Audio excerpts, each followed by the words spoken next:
दोस्तों, स्वागत है आप सभी का मेरे चैनल पर। बिना किसी देरी के एक न्यू मांगा को स्टार्ट करते हैं। मैंने आपको बोला था कि मैं कोई 2 मांगास लेकर आऊँगी। वैसे मेरे पास 2-3 और हैं। तो ये ना मैं इसलिए डाल रही हूँ कि आपको जो भी पसंद आती है आप वो पिक कर लीजिएगा। तो स्टोरी ना काफ़ी ज़्यादा इसकी भी इंटरेस्टिंग है। इसमें हमारा जो मेन लीड होता है ना वो उसकी शादी हो जाती है अपने ही फादर इन लॉ से। तो यहाँ पर हम देखते हैं जो स्टार्टिंग होती है वो कुछ इस तरह से होती है। हमारा जो मेन लीड है उस वो ना बोल रहा होता है अपनी वाइफ से, मतलब अपनी गर्लफ्रेंड से। वो उसके साथ बीच पे आया होता है और उसकी गर्लफ्रेंड को भी ये बीच काफ़ी अच्छा लगता है। वो उसे कॉम्प्लीमेंट करते हैं, ये जगह बहुत ही अच्छी है। तो वो उसे बोलता है तुम्हें पता है मैंने एक्चुअली में इस आइलैंड को पिक किया था हमारे हनीमून डेस्टिनेशन के लिए। और तुम्हें पता है मैंने 2 वीक पूरे लगाए थे इसकी रिसर्च करने के लिए। और वो आगे बढ़ता है और उससे बोलता है मुझे बिलीव है कि मैंने जो अपना अच्छा परफॉर्मेंस दी है और मेरा जो न्यूली बेड हस्बैंड का रोल है मैंने बहुत ही अच्छे से निभाया है और मैंने इतने ज़्यादा एफर्ट्स डाले हैं। तो तुम्हें नहीं लगता कि कोई रिवॉर्ड तुम्हें मुझे देना चाहिए? तो वो उससे बोलता है कि हाँ, यहाँ पर आओ। और वो आगे उससे बोलती है मैं भी ये वंडर कर रही हूँ कि तुम्हारे पास क्या, मतलब तुम्हारा रिवॉर्ड होना चाहिए। और वो उसे किस करने ही लगती है। और यहाँ पर हमारा मीलर सोच रहा होता है कि यहाँ पर जो सनशाइन है वो बहुत ही अच्छी है और यहाँ पर कोकोनट ट्री है और ये बहुत ज़्यादा रोमांस लग रहा है। और मेरी बिलव्ड शाओफू भी यहाँ मेरे साथ है। तो यहाँ पर हमारी इस लड़की का नाम है शाओफू। और यहाँ पर ना वो उसे बोलता है ये सभी चीज़ें मेरी ड्रीम की तरह हैं। मैंने ये सारी चीज़ें मतलब एक्सपेक्ट की थी हमारे परफेक्ट हनीमून ट्रिप के लिए और मैंने कभी सोचा भी नहीं था, ना ही मेरे सपनों में, कि कभी ऐसा होगा। और यहाँ पर हम देखते हैं कि क्या होता है। यहाँ पर ना एक और चीज़ बहुत ही ज़्यादा मुश्किल सी आ जाती है हमारे हीरो की इस रोमांस जो फैंटेसी होती है उसके बीच में। मतलब यहाँ पर हम देखते हैं वो शॉक हो जाता है क्योंकि सडनली ना उसे पसीना आने लग जाता है। और हम देखते हैं यहाँ पर ना उस लड़की की जगह पर कोई और ही आ जाता है। यहाँ पर उसका फादर इन लॉ आ जाता है। अब वो कैसे आता है वो तो जानना इंटरेस्टिंग रहेगा। तो यहाँ पर उसका फादर इन लॉ बहुत ही ज़्यादा गुस्से से उसे देख रहा होता है। और यहाँ पर वो उसे बोलता है तुम डमर रास्कल, तुम ये क्या कर रहे हो? क्या तुम्हारे पास हमेशा से ये हैबिट थी कि तुम मेरी जो डॉटर है उसे इतनी ज़्यादा मतलब लस्टफुल आइज से घूरते हो इस एक्सप्रेशन के साथ? तुम सच में बहुत ही ज़्यादा रच हो। और यहाँ पर वो उसे आगे बोलता है कि तुम सिर्फ सेकंड अगो तुम किस तरह से डिस्गस्टिंग लुक के साथ मेरी डॉटर को देख रहे थे। तो यहाँ पर ना जो हमारा सेकंड मेल लीड है, ये है उसका मतलब फादर इन लॉ है रिश्ते में। तो अभी ये स्टोरी कैसी हुई वो तो हमें आगे ही पता चलेगा। तो यहाँ पर हमारा हीरो सोच रहा होता है कि लेकिन ये सारा जो मेरा प्लान था जो पहले वो सोच रहा था वो बिल्कुल परफेक्ट था। लेकिन यहाँ पर एक एक्सेप्शन हो गई है, वो ये है कि मेरे फादर इन लॉ भी हमारे साथ आ गए किसी तरह। तो हम देखते हैं उसके जो फादर इन लॉ होता है ना, वो तो यहाँ पर बैठकर एंजॉय कर रहा होता है बीच को, मतलब वो लेडीज़ वाले कपड़ों में ही। और उसे बोलता है कि क्या तुम बहरे हो गए, तुम्हें सुनाई नहीं देता? मैं अभी के अभी तुम्हें डिमांड कर रहा हूँ कि अभी के अभी तुम मेरे क्वेश्चन का आंसर दो जो मैंने तुम्हें अभी से पूछा है। तो हम देखते हैं वो रोने लग जाता है। और यहाँ पर ना वो सोच रहा है कि जैसा कि मैंने एक्सपेक्ट किया था यहाँ पर कोई भी ऐसा वे नहीं है कि ऐसा कुछ हो सकता है। और वो सोच रहा है कि मैं क्या करूँ। मैं बहुत ही ज़्यादा मैंने सपोज़ किया था कि हमारा हनीमून बहुत ही ज़्यादा मैंने एंटिसिपेट किया था। हम न्यूली वेड हैं मेरी वाइफ़ के साथ, मैं अपना हनीमून एन्जॉय भी नहीं कर सकता। और वो काफ़ी ज़्यादा गुस्से से जो होती है सैंड वहाँ पर मार रहा होता है। तभी उसका फादर इन लॉ उसे देखता है। तो यहाँ पर हमारा जो हीरो है ना वो उससे बोलता है अपने फादर इन लॉ से कि यहाँ पर ये क्या हो रहा है, मैं क्यों अपना हनीमून जो कि इतने लाइफ टाइम में एक बार ही आता है वो अपने फादर इन लॉ के साथ स्पेंड कर रहा हूँ इंस्टेड ऑफ मेरी वाइफ की जगह पर। और वो आगे बोलता है नहीं ऐसा कोई नहीं हो सकता। और वो आगे बोलता है कि प्लीज़ कोई मुझे बताओ ऐसा क्यों हो रहा है। और ये सारी जो चीज़ें मतलब कैसे स्टार्ट हुई वो हमें अभी आगे जाके पता चलेगा। तो हम देखते हैं हमें थोड़े टाइम पहले का सीन दिखाया जाता है। यहाँ पर हमारे हीरो ने शाहरुख को प्रपोज़ किया होता है और यहाँ पर उसने इसे एक्सेप्ट ही कर लिया होता है। और वो उसे बोलता है कि मैं तुमसे मैरिज करना चाहता हूँ। और हम देखते हैं यहाँ पर इस तरह से होता है। मतलब ये तो एक पिक्चर है, यहाँ पर उन्होंने पिक्चर ली होती है, यहाँ पर एक दूसरे को प्रपोज़ किया होता है और ये यहाँ पर ना उनका मैरिज हॉल होता है। और यहाँ पर सभी लोग उसे कॉन्ग्रेचुलेशन कर रहे होते हैं और सभी लोग बहुत ही ज़्यादा खुश होते हैं क्योंकि जो हमारी होती है शाओ वो बहुत ही ज़्यादा काबिल डॉक्टर होती है और वो बहुत ही स्मार्ट रही है हमेशा से ही। तो यहाँ पर बात कर रहे होते हैं कि हमारी जो ब्राइड है वो तो बहुत ही स्मार्ट, कैपेबल है, वो बहुत ही अच्छी काबिल डॉक्टर है। लेकिन हमारा जो जैन हाउ है, जो कि हमारा मेन लीड है, फर्स्ट मेन लीड, जिसके साथ उसकी शादी हो रही है, वो बहुत ही ज़्यादा डिफरेंट है। उसने 4 ईयर्स लगाए हैं मेडिकल यूनिवर्सिटी से पास होने के लिए, तब जाके वो डेंटिस्ट बना है। और वो यहाँ पर बहुत ही ज़्यादा मतलब उसकी थोड़ी-सी बुराई करते हैं कि इतनी अच्छी लड़की को इतना मतलब जो बुरा-सा लड़का कैसे मिल गया। और यहाँ पर ना सभी जो लोग हैं यहाँ पर ये ऐसी-ऐसी बात कर रहे होते हैं कि तभी हम देखते हैं यहाँ पर ना एक लड़की आती है जो कि बहुत ही स्वीटली उससे बात कर रही होती है। और यहाँ पर उन्हें नहीं पता था कि वो किड कौन है, वो यहाँ पर हमारे मेल लीड की सिस्टर होती है, तो इसका भी रोल आएगा। तो यहाँ पर हम देखते हैं जो मौसम है सडनली चेंज होने लग जाता है, तो सभी को थोड़ा-थोड़ा फ़ील होता है। और यहाँ पर वो भी लोग भी बात कर रहे होते हैं कि तुम देखो ऊपर स्काई में ऐसा लग रहा है यहाँ पर बहुत ही बड़ा तूफ़ान आने वाला है सडनली। मुझे ये मत कहना कि यहाँ पर बहुत ही जल्दी ये सभी चीज़ें उथल-पुथल होने वाली हैं। तो वो लेडी उससे बोलती है ये बहुत ही ज़्यादा स्ट्रेंज है, ऐसा तो कोई भी केस होने नहीं वाला था, क्योंकि वेदर जो फ़ॉरकास्ट है उसने ऐसी कोई भी रिपोर्ट नहीं दी। उन्होंने कहा था कि आज स्काई बिल्कुल सनी और क्लियर रहने वाला है। हम देखते हैं यहाँ पर जो जन हाउ है वो आगे आता है और यहाँ पर ना अपने हाथ में उसे के बुके होता है, और वो बहुत ही ज़्यादा मतलब कि बेसब्री से इंतज़ार कर रहा होता है। और वो सोचता है कि ये मेरा जो 10 साल का जो वेट था वो अभी पूरा होने लग रहा है, आज हमारी वेडिंग एनिवर्सरी होने वाली है। तो यहाँ पर उसे बताया जाता है ये है हमारा मेल लीड जिसका नाम है यन हाउ, और 26 साल का है और वो डेंटिस्ट है। तो यहाँ पर ना वो बहुत ही खुश होता है कि मेरी ब्राइड जो है वो शाओफई है, और ये जो मैन सामने खड़ा है इसका नाम होता है शन बातियान। तो यहाँ पर जो शन है वो उसका फादर इन लॉ होता है, उसकी डॉटर होती है, वो उसके साथ मैरिज होने वाली होती है। तो यहाँ पर उसकी डॉटर काफ़ी ज़्यादा खुश होती है। तो यहाँ पर वो थोड़ा सा नर्वस होता है क्योंकि उसका फादर इन लॉ मतलब शन उसे पसंद नहीं करता, क्योंकि जो हमारा होता है मेन लीड धन हाँ उसके पास कुछ ज़्यादा कैपेबिलिटी तो नहीं है, ना ही वो बहुत ही अच्छा डेंटिस्ट है, मतलब वो काबिल नहीं है अपने फ्यूचर में। और उसकी जो बेटी है वो तो काफ़ी ज़्यादा काबिल है, तो बहुत ज़्यादा इंटेलिजेंट और बहुत ज़्यादा ब्यूटीफुल है। तो इसीलिए वो उसका उसके साथ उसकी मैरिज नहीं करवाना चाहता। तो हम देखते हैं लेकिन फिर भी वो उनके आगे झुक जाता है क्योंकि उसकी बेटी ने उसके साथ ज़बरदस्ती की होती है।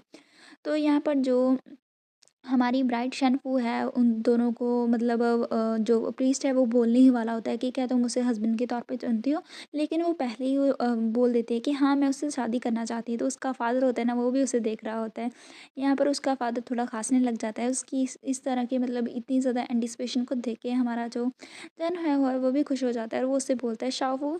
और फिर ना वो उसका हाथ पकड़ लेता है और उससे बोलता है उसे शाहू देख के बोलते हैं ये ना तुम किसका वेट कर रहे हो, चलो अभी के अभी हम भाग चलते हैं। और वो यहाँ पर अपने फादर का हाथ छोड़ के भागने वाली होते हैं, लेकिन प्रेस ने अभी अभी कंप्लीट नहीं किया होता है, वो जल्दी से अपने स्टैम्प वगैरह लगाते हैं और यहाँ पर वो सभी जो चीज़ें हैं वो कंप्लीट कर देते हैं। यहाँ पर हम देखते हैं वो दोनों किस करते हैं और यहाँ पर उनकी वेडिंग जो है वो हो जाती है। तो यहाँ पर हम देखते हैं जो प्रीस्ट होता है ना वो भी काफ़ी ज़्यादा हेल्पलेस होता है, क्योंकि उसके कहने के पहले ही वो सभी लोग अपनी मर्ज़ी कर रहे होते हैं। हम देखते हैं उसका जो फ़ादर होता है शन, वो बिल्कुल भी खुश नहीं होता और वो सोच रहा है कि ये जो किड है वो यहाँ पर कैसे हो सकता है। और वो सोचता है कि इतने यूनिवर्स में इतने ज़्यादा लोग हैं, लेकिन मेरी बेटी ने इसे ही चूज़ क्यों किया। तभी हम देखते हैं यहाँ पर ना स्काई और भी ज़्यादा बहुत ही बुरा हो जाता है और यहाँ पर ना जो इलेक्ट्रिसिटी है वो आने लग जाती है, और तभी वो जो इलेक्ट्रिसिटी है ना वो जल्दी से आती है और यहाँ पर किसके ऊपर स्टक होती है, वो कोई और नहीं उन तीनों के ऊपर ही स्टक होती है, मतलब शन पर, झाओ पर और शाफू के ऊपर। तो हम देखते हैं यहाँ पर सभी लोग चिल्लाने लग जाते हैं और यहाँ से भागने लग जाते हैं। यहाँ पर हमारा जो जन है वो ढूंढ रहा होता है खांसते हुए कि शाफू तुम कहाँ पर हो। तभी उसे यहाँ पर उसकी हील नज़र आ जाती है और यहाँ पर वो ब्राइड ग्रूम में के ड्रेस में उसे देखती है और उसे बोलते हैं शाफू। और वो आगे ऊपर देखने लगता है, तो यहाँ पर हम देखते हैं यहाँ पर शाफू नहीं होते, यहाँ पर शन होता है। मतलब कि उन दोनों की बॉडीज़ हैं वो एक्सचेंज हो जाती हैं। और यहाँ पर उसका जो फादर शैन है वो उसे बोलता है कि शाओफू यहाँ पर नहीं है, मेरी प्रीशियस डॉटर कहाँ पर है, वो कहाँ पर डिसअपियर हो गई है। वो उसी पर मतलब कि गुस्सा निकालने लग जाता है। तभी हमारा वो खांसता है और यहाँ पर हम देखते हैं जो प्रीस्ट होता है ना वो फ्लिप कर रहा होता है पेजेस को, और यहाँ पर वो उसे बोल देता है कि अभी यहाँ पर मैं सभी के सामने, सभी गॉड्स के सामने और गेस्ट के सामने तुम दोनों को हस्बैंड वाइफ डिक्लेयर करता, मतलब जो उनकी शादी है वो भी हो जाती है। और यहाँ जैसे ही वो दोनों उसकी बात सुनते हैं, वो दोनों का चेहरा ही उतर जाता है।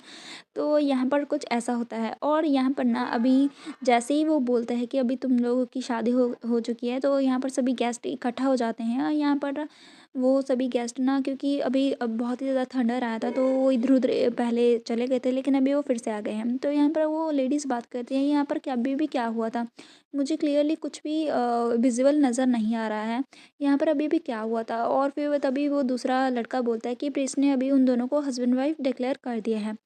तो यहाँ पर वो सभी लोग उनके लिए चीयर अप करने लग जाते हैं इस कपल के लिए, और यहाँ पर ना बहुत ही ज़्यादा रश होता है और सभी लोग उसे के साथ फ़ोटोज़ खिंचाना चाहते हैं।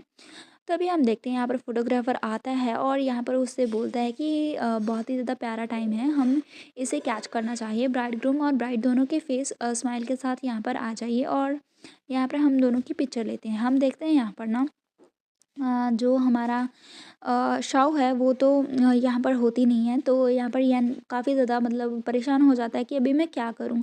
मैं बहुत ही ज़्यादा पैनिक कर रहा हूँ। तभी उसकी नज़र जाती है यहाँ पर एक लोटे पर, मतलब एक घड़े टाइप होता है, यहाँ पर वो उठाता है और वो अपने जो फादर इन लॉ है उसके ऊपर, उसके सिर के ऊपर यहाँ पर वो रख देता है। जैसे ही वो रखता है तो हम देखते हैं यहाँ पर उन दोनों की कुछ पिक्चर इस तरह से आती है। और यहाँ पर ना हम देखते हैं, यहाँ पर वो बोलता है कि इस तरह से मेरी जो फादर इन लॉ है वो फॉर्मली मेरी वाइफ़ बन गया। तो यहाँ पर हमें नहीं पता है अभी क्या हुआ है, वो स्टोरी हमें आगे जाके पता चलेगी। तो यहाँ पर इस तरह से उनकी वेडिंग होती है और हम देखते हैं यहाँ पर उसके ऊपर ना, मतलब शैन के ऊपर तो वो लोटा सा होता है और वो इधर-उधर सभी जगह पर जैन को बोल रहा होता है कि तुम कहाँ पर हो? तुमने मेरी डॉटर को कहाँ छिपाया? तुम सच में अनरिलायबल मैन हो। मुझे पता था, मेरे गट मुझे बता रहे थे कि तुम में ट्रस्ट नहीं किया जा सकता। तभी जो जैन है वो यहाँ पर ना किसी को कॉल करता है कि हेलो पुलिस, मैं यहाँ पर कॉल कर रही हूँ, यहाँ पर एक इमरजेंसी हो चुकी है। तो यहाँ पर हम देखते हैं शन इधर-उधर पिलर्स को तोड़ रहा होता है और यहाँ पर ना जो जन है वो भाग रहा होता है और बोलता है ऑफिसर मेरी बात सुनिए, यहाँ पर ना जो भी क्रेज़ी साउंड्स आ रही हैं वो किसी और की नहीं, मेरी फादर इन लॉ की हैं। अब मेरा फादर इन लॉ मेरी वाइफ़ बन गया है और जो मेरी वाइफ़ थी वो कहीं पर खो गई है, और वो वहाँ पर ऐसी-ऐसी सारी सिचुएशन एक्सप्लेन करते हैं। और वो इधर-उधर जा रहा होता है। तभी यहाँ पर हमारा जो होता है शैन, वो तो इसके ऊपर मतलब जो भी उसके हाथ में आता है वो उसे मार रहा होता है, उसे ब्रेक से मारता है और उसे बोलता है कि तुम्हारी हिम्मत कैसे है ऐसे भागने की? तुम्हें क्या लगता है तुम मुझसे एस्केप कर सकते हो? ऐसा कभी नहीं होगा, जब जल्दी करो और मेरी जो डॉटर है उसे मुझे वापस करो। और यहाँ पर ना जो झन है वो नीचे गिर जाता है और उससे बोलता है प्लीज़, और वो यहाँ पर उसे बोलता है प्लीज़ ऐसा मत करो, मैंने कुछ भी नहीं किया है।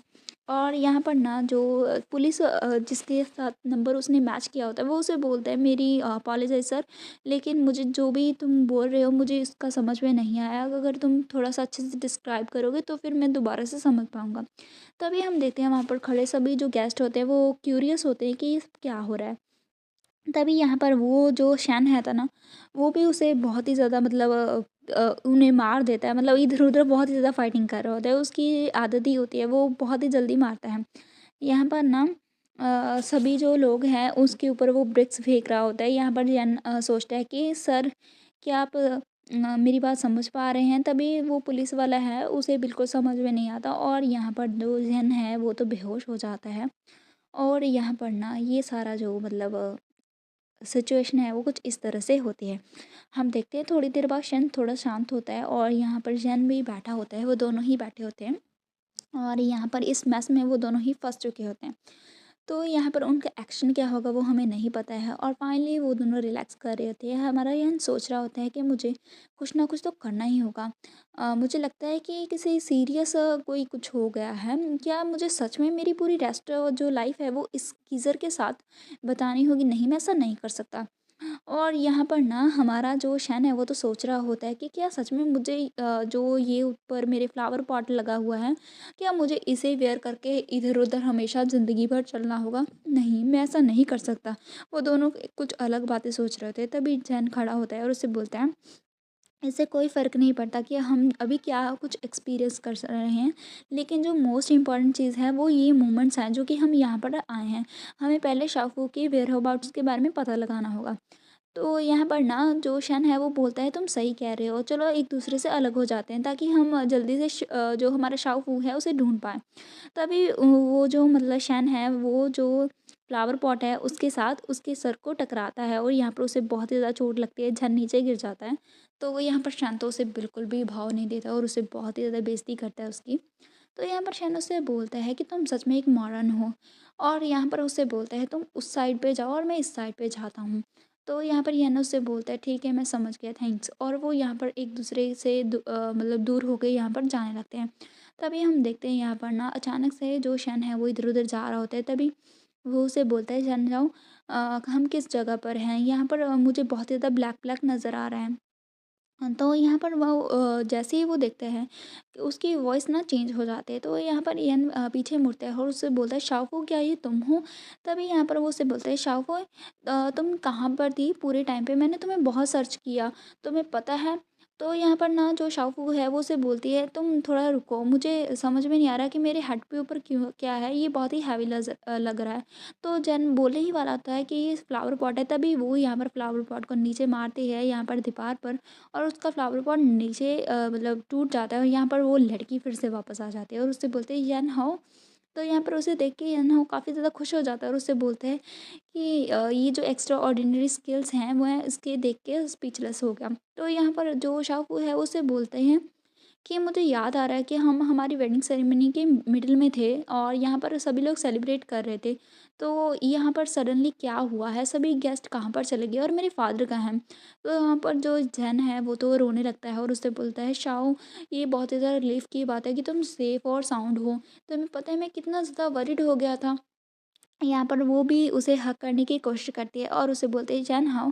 तभी हम देखते हैं जैसे ही वो यहाँ पर मतलब उसे हग करने वाला होता है तभी वो नीचे गिर जाता है और यहाँ पर सिचुएशन कुछ ऐसी हो जाती है। तभी उसे बहुत ही ज़्यादा चोट लगती है और हम देखते हैं जैसे ही वो थोड़ा सा पीछे मुड़ के गिर देता है, मतलब गिरता है, तो यहाँ पर ना जो शाओ वो है वो फिर से कहीं चली जाती है और उसकी जगह पर उसका फादर यहाँ पर आ गया है और उसे चोट लग गई होती है क्योंकि वो नीचे गिरा होता है। तो यहाँ पर इसके साथ हमारा जो चैप्टर है वो फिनिश हो जाता है। तो यहाँ पर जो सिचुएशन है मैं आपको थोड़ी-थोड़ी बता दूँ। मैंने तो बहुत पूरी कोशिश की है कि मैं आपको अच्छे से एक्सप्लेन कर सकूँ और उम्मीद है आपको एक समझ में आ गया होगा थोड़ी-थोड़ी स्टोरी क्या है। तो यहाँ पर ना वेडिंग हो रही होती है जैन और शाओफू की, लेकिन तभी यहाँ पर कुछ इलेक्ट्रिसिटी होती है, मतलब कुछ लाइट स्टक होती है जिसकी वजह से उसका फादर और उसकी जो बेटी है दोनों सेम बॉडी को शेयर करने लग जाते हैं। वो कभी-कभी उसका फादर आ जाता है, कभी-कभी उसकी बेटी आ जाती है, तो हमें नहीं पता है पूरी तरह से। ओवरऑल ये है कि जो हमारा जन है उसकी शादी हो गई है उसके ही फादर इन लॉ से। अब जो ये सारी चीज़ें चल रही है वो कैसे आगे बढ़ेंगी, उनकी सिचुएशन क्या होगी, वो भी देखना बहुत ही मज़ेदार होगा। तो मतलब आप मुझे बताना कि आपको थोड़ी बहुत स्टोरी समझ में आई है या फिर नहीं? मैंने पूरी कोशिश की है कि मैं आपको समझा दूँ। तो आप मुझे बताइएगा कि मैं इसे कंटिन्यू करूँ क्या?